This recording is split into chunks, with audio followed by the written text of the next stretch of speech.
Assalamualaikum warahmatullahi wabarakatuh.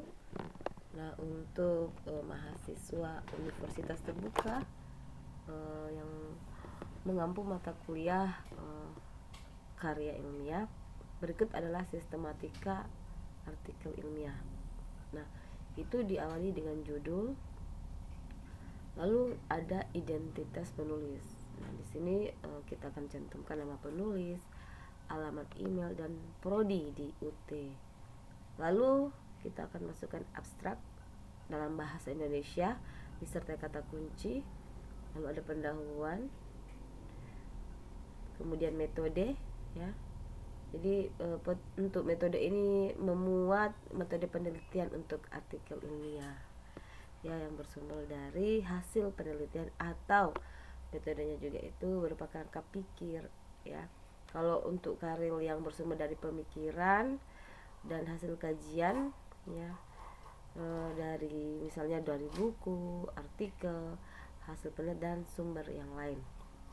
Lalu untuk poin ketiga, kita akan masukkan juga hasil dan pembahasan.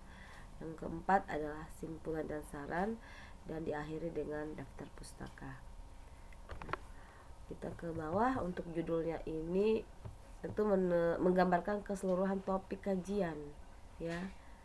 Kemudian jika ada anak judul, itu tidak mengulang kata yang sudah digunakan dalam judul. Nah, untuk aturan dari judul itu terdiri maksimum 20 kata, ya.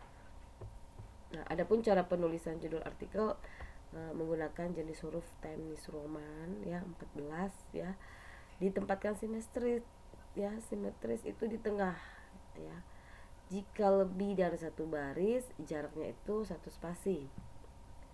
Jadi huruf pertama pada setiap kata dan judul itu menggunakan huruf kapital, ya, kecuali untuk kata depan dan kata penghubung menggunakan huruf kecil kayak seperti dan atau, ya.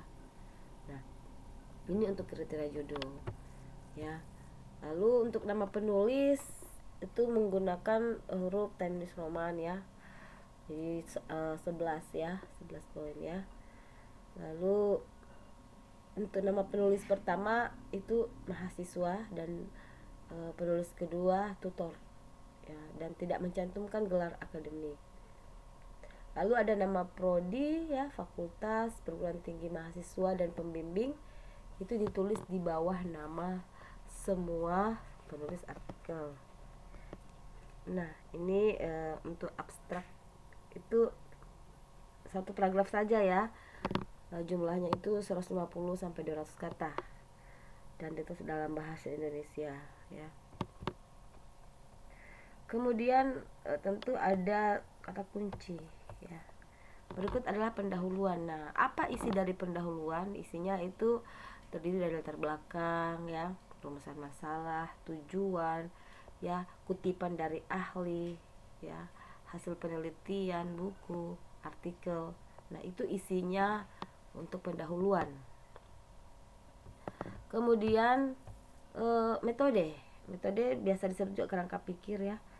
Itu digunakan, itu bersumber dari hasil penelitian yang telah dilakukan penulis, ya.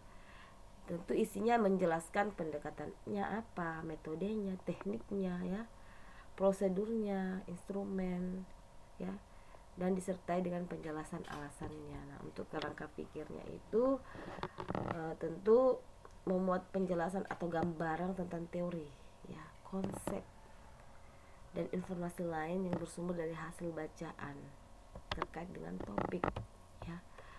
Kemudian untuk hasil dan pembahasan, ya, itu terdiri dari uraian, ya, pada bagian hasil dan pembahasan.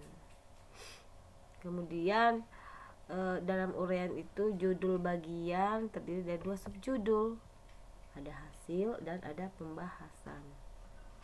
Nah, itu akan dijabarkan dalam sub-sub tujuan, ya. Kemudian untuk kejelasan penyajian isi bagian hasil dan pembahasan itu dilakukan dengan cara seperti ini, ya. Pertama, artikel ilmiah bersumber dari hasil penelitian. Jadi untuk hasil ini memuat yaitu data atau temuan, ya. kemudian disajikan dalam bentuk tabel, ya. Kemudian datanya yang sudah dicantumkan tidak boleh diduplikasi dalam bentuk gambar. Nah, untuk pembahasan apa isi dari pembahasan itu? Ya, tentu ada analisisnya, ada penafsiran, argumentasi yang dikemukakan secara singkat, ya. Nah, tentu argumentasinya ini menunjukkan persamaan, membahas perbedaan, ya, penyebab timbulnya perbedaan dan dikaitkan dengan teori-teori, ya, atau temuan sebelumnya yang relevan. Oke. Nah, pernyataan-pernyataan dalam paragraf dikemas dengan baik. Dimulai dari pendapat sendiri di awal paragraf, ya. Kemudian diikuti dengan dukungan pustaka atau sumber rujukan dan diakhiri dengan kalimat penyimpulan, ya, serta ulasan dari beberapa pendapat peneliti sebelumnya. Jadi ini perlu ditekankan, ya. Itu dikemas dengan baik supaya tidak terkesan plagiat, ya. Kemudian dalam pembahasan diberikan implikasi penerapan temuan, ya, dan segi-segi lain yang perlu diteliti lebih lanjut, serta pembahasan diakhiri dengan kalimat positif, tegas dan kuat.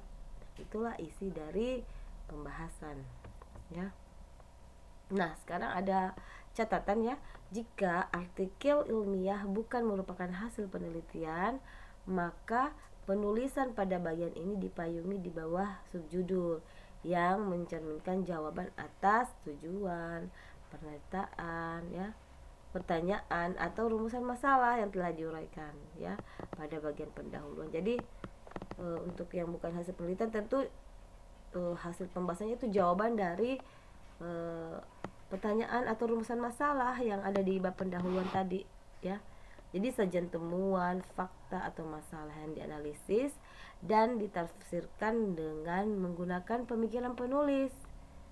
Ya, jadi bertolak dan ditopang dari berbagai sumber, ya, yang disajikan dalam bagian kerangka pikir. Nah, sekarang kita masuk ke simpulan dan saran, ya. Jadi simpulan ini bukanlah ringkasan uraian, melainkan bersumber dan disajikan dari temuan yang konkret dan penting, ya.